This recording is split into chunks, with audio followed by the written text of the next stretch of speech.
doing this after it's got dark, so I'm trying to find a place that the lighting's any good, and there aren't any in my house, so I apologise. I look like actual hammered shit because I just got home from work and I've had a double gin already, so I really wanted to film and I can't find any good light. It's all just forehead wrinkles after 35, I'm telling you now. So how's it going? It's been a couple of weeks, I think, since I posted after being out with Chris. And I didn't post last week because, if I'm being honest with you, I was just like tired and I wanted a wee break. It's getting really light in the evenings now. I kind of getting the last of my hibernation in as and when I can. I'm a really bad hibernator, like when it's...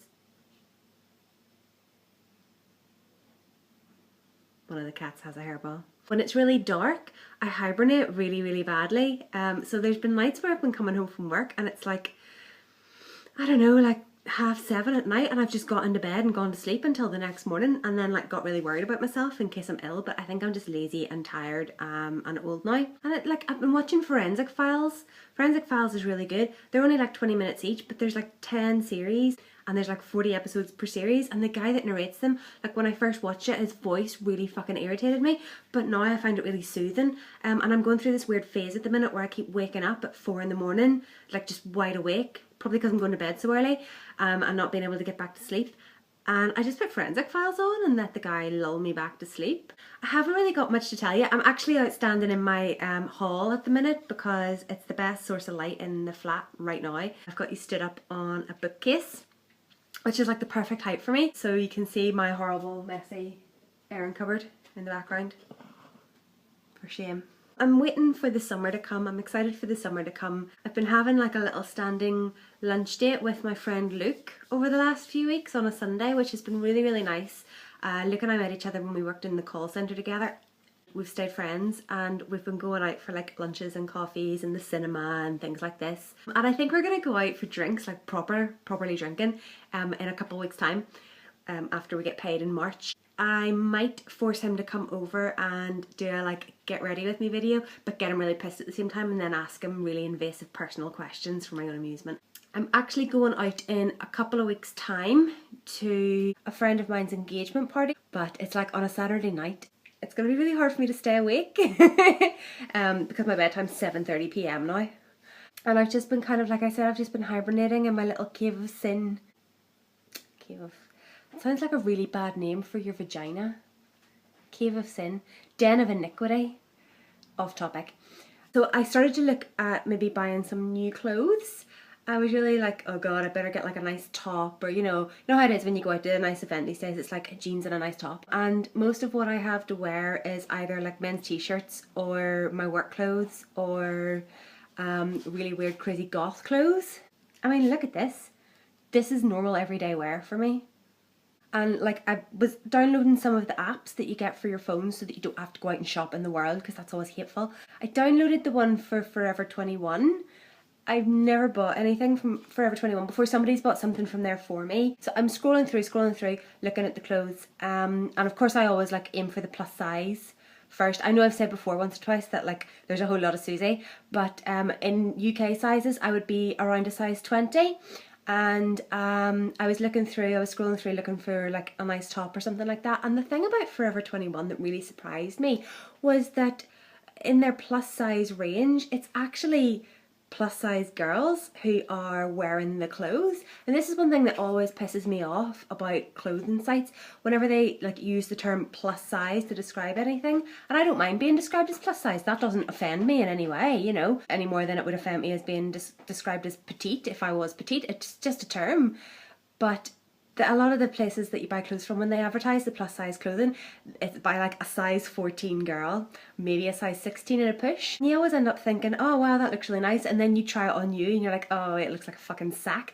And I just wish that they would like show girls who are actually my size wearing the clothes so that I could look at it and be like, huh, well that looks like a sack, but it's a nice sack, so I could wear that sack. Or, oh my god, that looks like a horrible sack, I'm not fucking buying that. Rather than thinking, oh, it looks okay on that girl, I wonder what it would look like on me, I wonder if it'll be okay. Buying it and then wearing it and then never returning it, because I never return anything. But I was really happy, I was really pleased to see Forever 21 like actually showing what the clothes will look like on the people that they're made for, and I think it's a really important thing.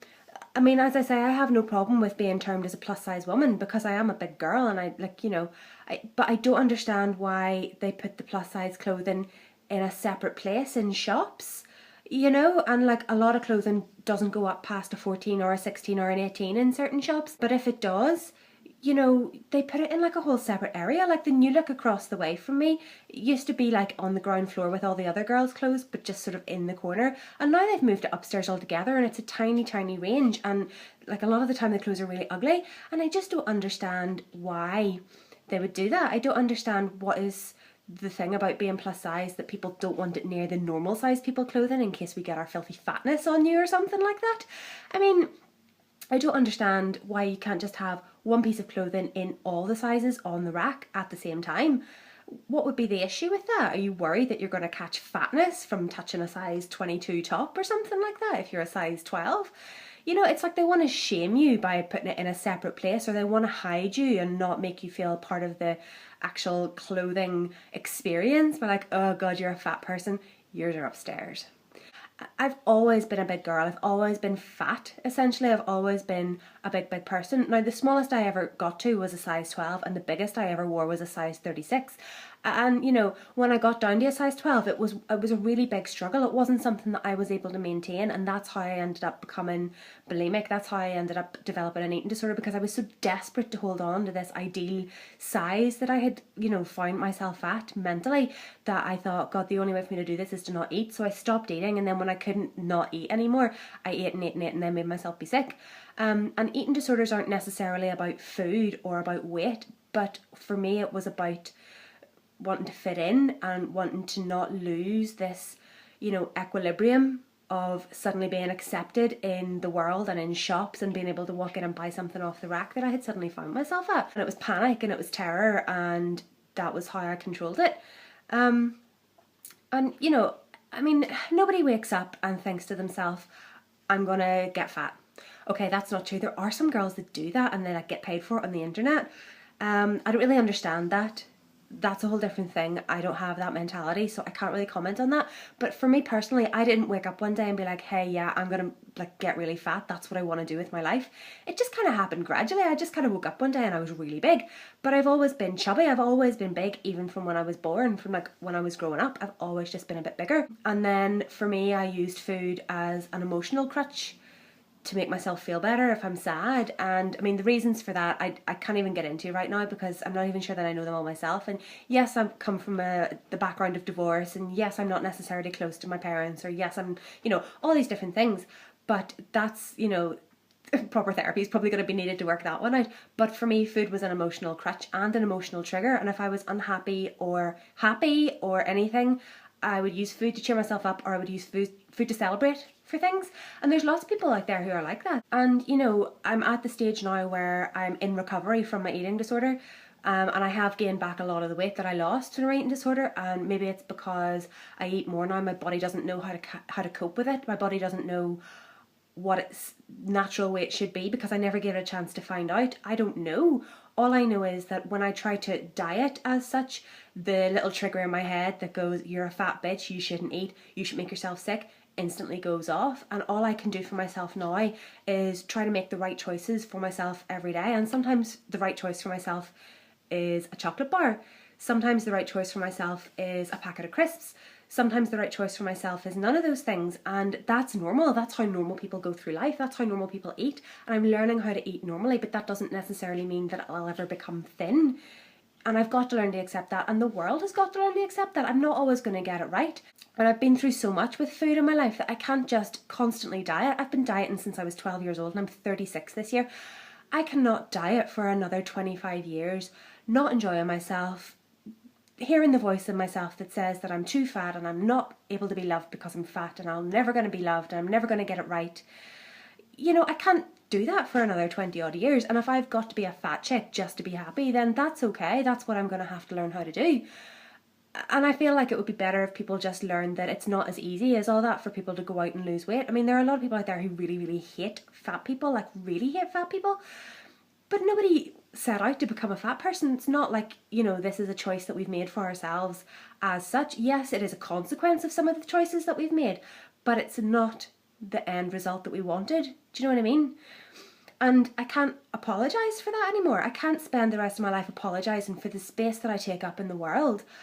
And I can't deal with being made to feel less than I'm worth just because I'm overweight. That's not okay. And, you know, yeah, I'm never going to be gorgeous. And I'm not in any way trying to promote obesity. It's, you know, it's not a lifestyle choice that I approve of.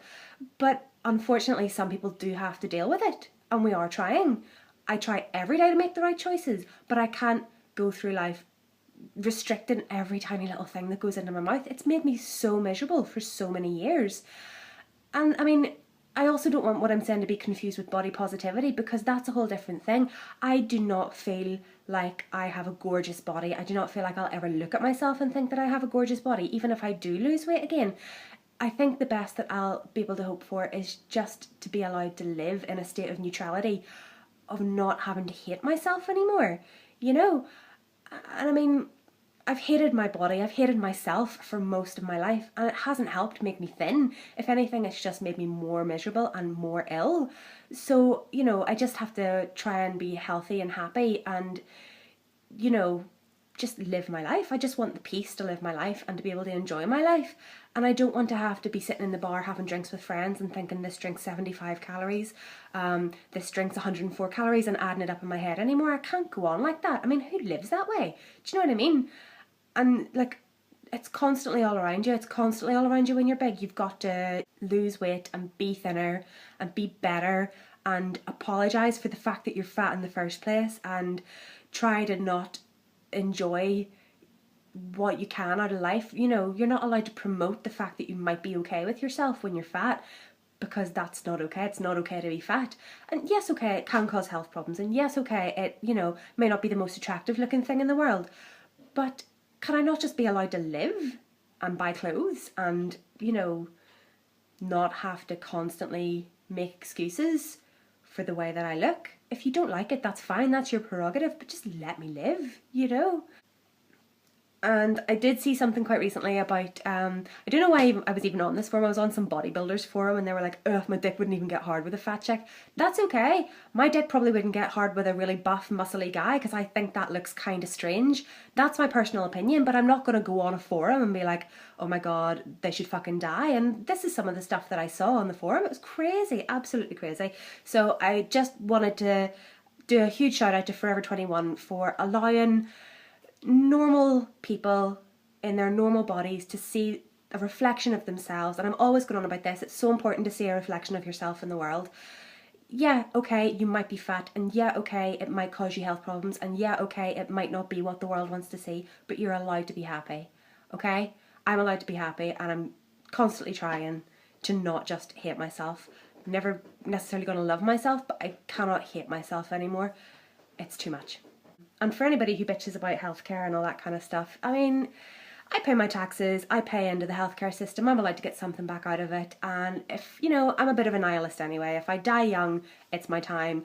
And financially, it probably all balances out in the end anyway, because I will be taking up the healthcare system for as long a time. So that's my rant for the week. Yeah. Bye. Did I speak too fast?